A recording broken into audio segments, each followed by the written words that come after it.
रसूल अल्लाह वसल्लम अलैका या हबीब अल्लाह।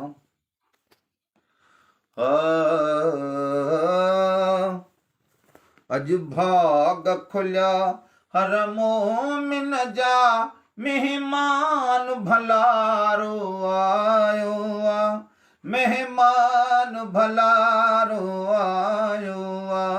अज भाग खुलिया हर मोमिन जा, मेहमान भलारो आयो आ।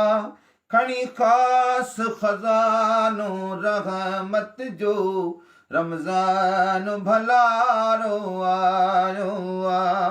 खणी खास खजानो रहमत जो, मेहमान भलारो आयो आ। रमजान भलारो आयो आ। हिन साल हयाती अवारन ले, आपाक महीनो पहुँचियो। हिन साल हयाती अवारन ले, आपाक महीनो पहुँचियो। अल्लाह मेहरबानी कैया, अल्लाह मेहरबानी कैया, मेहरबान भलारो आयो आ। खणी खास खजानो रहमत जो, रमजान भलारो आयो आ। अज भाग खुलिया हर मोमिन जा, मेहमान भलारो आयो आ। खणी खास खजानो रहमत जो, रमजान भलारो आयो आ। मेहमान खे खुशी रखंदड़ अज हर मीज़बान खे मौला खुशी रखंदो। ओ मेहमान खे खुशी रखंदड़ अज हर मीज़बान खे मौला खुशी रखंदो।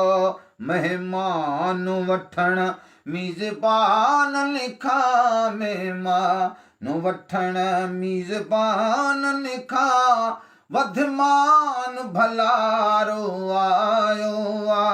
खणी खास खजानो रहमत जो, रमजान भलारो आयो आ।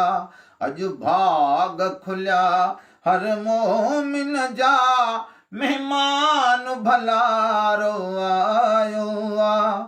खणी खास खजानो रहमत जो, रमजान भलारो आयो आ। मिलियो क़िस्मत ते अज मौक़ो आ, रखी रोज़ा रब खे राज़ी करे। मिलियो मौक़ो अज क़िस्मत ते आ, रखी रोज़ा रब खे राज़ी कर।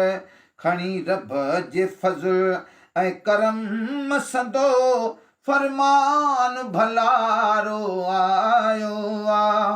खणी खास खजानो रहमत जो, रमजान भलारो आयो आ। अज भाग खुलिया हर मोमिन जा, रमजान मेहमान भलारो आयो आ। खणी खास खजानो रहमत जो, रमजान भलारो आयो आ। हर मोमिन खे हाजी मखणा, हिन माह में हर गंजवा मिलंदो। हर मोमिन खे हाजी मखणा, हिन माह में हर गंजवा मिलंदो। असां नालाइकनि ते नेठ करे, असां नालाइकनि ते नेठ करे, एहसान भलारो आ। खणी ख़ास खजानो रहमत जो रमज़ान भलारो आयो आ। अॼु भाग खुलिया हर मोमिन जा, अॼु भाग खुलिया हर मोमिन जा, मेहमान भलारो आयो आ। खणी ख़ास खजानो रहमत जो रमज़ान भलारो आयो आ। खणी ख़ास खजानो रहमत जो रमज़ान भलारो आयो आ।